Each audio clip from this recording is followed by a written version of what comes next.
Méditation du 6 juin. Se préparer à la rencontre hebdomadaire avec Dieu. À cette époque, je vis en Juda des hommes foulés au pressoir pendant le sabbat, rentrer des gerbes, les charger sur des ânes, de même que du vin, des raisins, des figues et toutes sortes de fardeaux, et les amener à Jérusalem le jour du sabbat. Et je leur donnais des avertissements le jour où ils vendaient leurs denrées. Néhémie 13, verset 15. Quelques heures avant le coucher du soleil, la maison était propre, les vêtements étaient prêts, la télévision et la radio n'étaient même pas allumées pour les nouvelles, et nous devions nous baigner tôt pour nous préparer à accueillir le sabbat autour de notre table en bois ronde. C'est ainsi que je me souviens de mon enfance. Qu'est-ce qui rend le sabbat spécial? J'ai toujours pensé que la divinité aurait très bien pu terminer l'œuvre de la création le vendredi soir et faire une semaine de 6 jours et non de 7. L'aube du lendemain aurait alors été le premier jour de la semaine. Cependant, le sabbat a été créé dans un but plus élevé que ce que notre esprit fini peut comprendre. Il a été créé pour notre bien, il a été béni, il a été sanctifié et la divinité elle-même a donné l'exemple en se reposant ce jour-là. Juda et Jérusalem étaient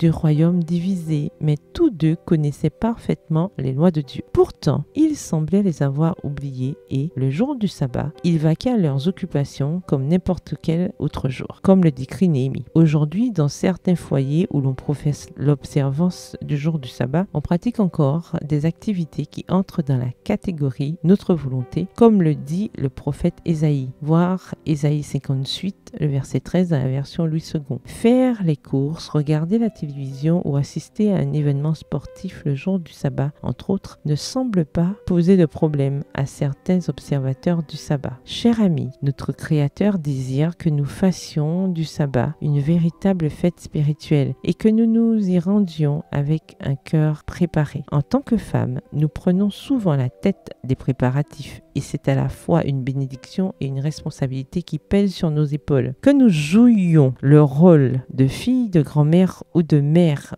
au foyer, faisons de notre mieux pour contribuer à préparer notre maison et ses habitants à la rencontre hebdomadaire avec le Créateur. Si vous avez déjà détecté, comme Néhémie, les choses qui sont devenues votre volonté le jour du sabbat, demandez au maître du sabbat de vous aider à établir des règles pour être une fidèle observatrice du sabbat. PS, heureuse d'observer le sabbat. Bonne journée et que l'Éternel vous bénisse.